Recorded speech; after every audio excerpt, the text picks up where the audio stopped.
There's something that happens typically when you get older where you start to feel people's expectations of you. You start to feel how their narratives or the narratives of the people around you affect you.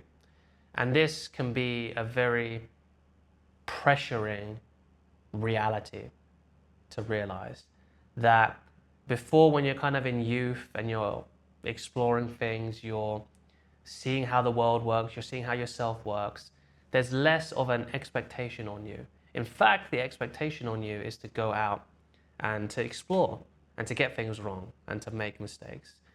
This is not something that has to be limited to youth. But due to this issue of conformity, this pressure, this stress, these expectations that you can feel other people unconsciously or consciously putting onto you and pressuring you, it often goes away. And that can look different for everyone else. In my journey, it was expectations of, surely you should have a career by now. You should be not living with your mum. Fair enough point, too. I was about 23 at the time as well. You should have done something more with this jiu-jitsu thing you got going on. You should be making money. You should be doing all of this stuff. I'm not saying any of this stuff is wrong. And maybe in your life, I'm not saying any of that stuff is wrong either. And for other people with these expectations, they look different. So for one of my clients, we'll call him Andrew. He is an athlete and people expect him to win, especially against opponents people know that he's better than. And what this does is this constricts him. This pressure used to mold him, it used to shape him. This identity of a winner became his identity and it impacted his performance. For another person, we'll call him Dave, he feels this pressure and this expectation when it comes to socializing, networking, dating, about what other people are going to think of him if he goes and he talks to a woman he's interested in, or what other people are going to think of him when he recommends them to start working with him, or how other people are going to see him if he gets something wrong when he's doing these presentations in the place that he's living in. And this was trapping him, and it was making him hold back and not live up to his potential. And finally, for another client, we'll call her Anissa. Successful influencer, successful content creator. She was trapped by what other people think of her, what other people feel about her, what they'll think of her content, what they'll think of what's happening in her personal life and how that affects everything. As someone who's a creative, that's super important to not let the noise get in the way of what you want to do. And all the commonalities between them, between me, the thing that binds them all together is validation, is wanting the other person's validation, is needing the other person's validation, is needing the other person's validation as a guide because you don't have a strong internal guide for yourself. Now for me, in my journey, I was able to shut this out.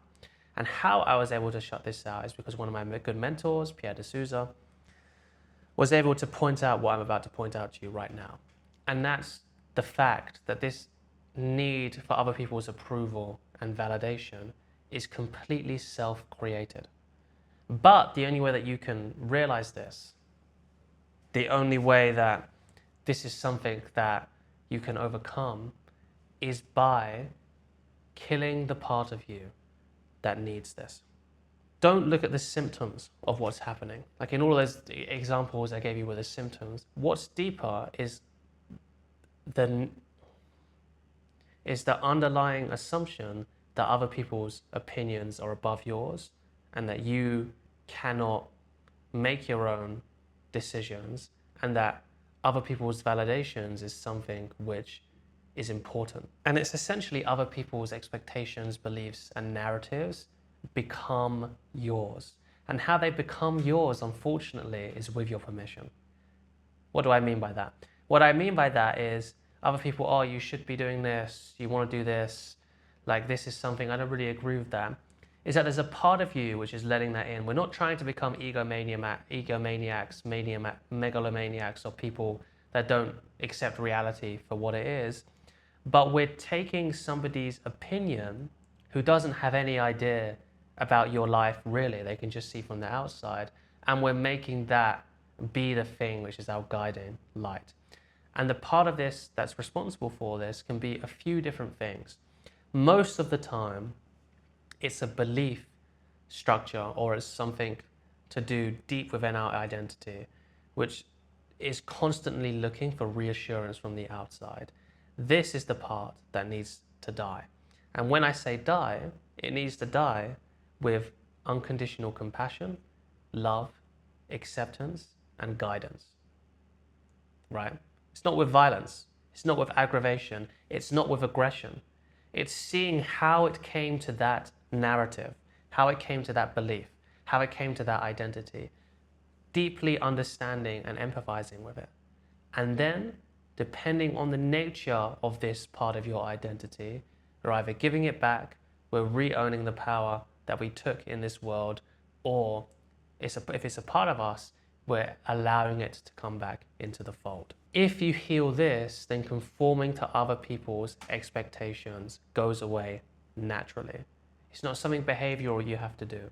It's not something external. It's something you have to address deep within yourself. If you don't do this, you're going to always be dependent on what other people think about you. And this is an inherently very fragile position to be in. Because if this is you, then it means that there's a distinct lack of trust in yourself. And if there's a distinct lack of trust in yourself over a long period of time, then that unfortunately becomes part of our narrative. It becomes part of your identity. It becomes part of who you think you are. Now, there's always a way out, but it reminds me of one time when a client really broke through in a session. And this was somebody who really had symptoms of depression. I'm not saying depression isn't a real thing, of course it is, but was really feeling depressed despite having a great life. You know, he's traveling everywhere. You know, part of his job is like traveling in business class, and he has a really abundant life and all that kind of stuff in marketing.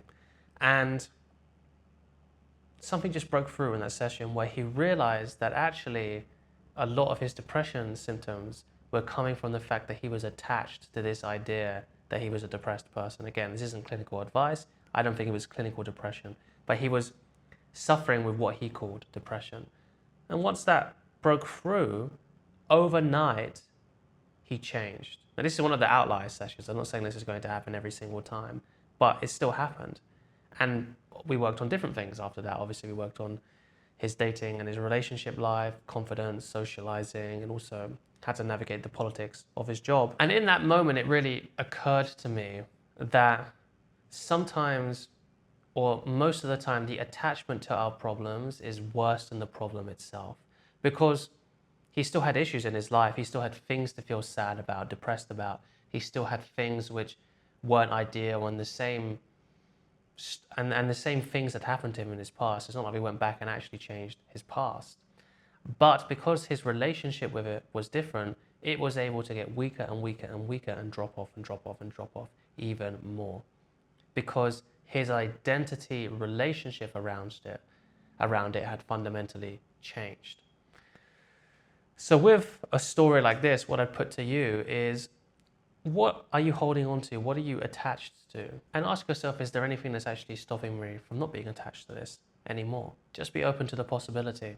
You never know.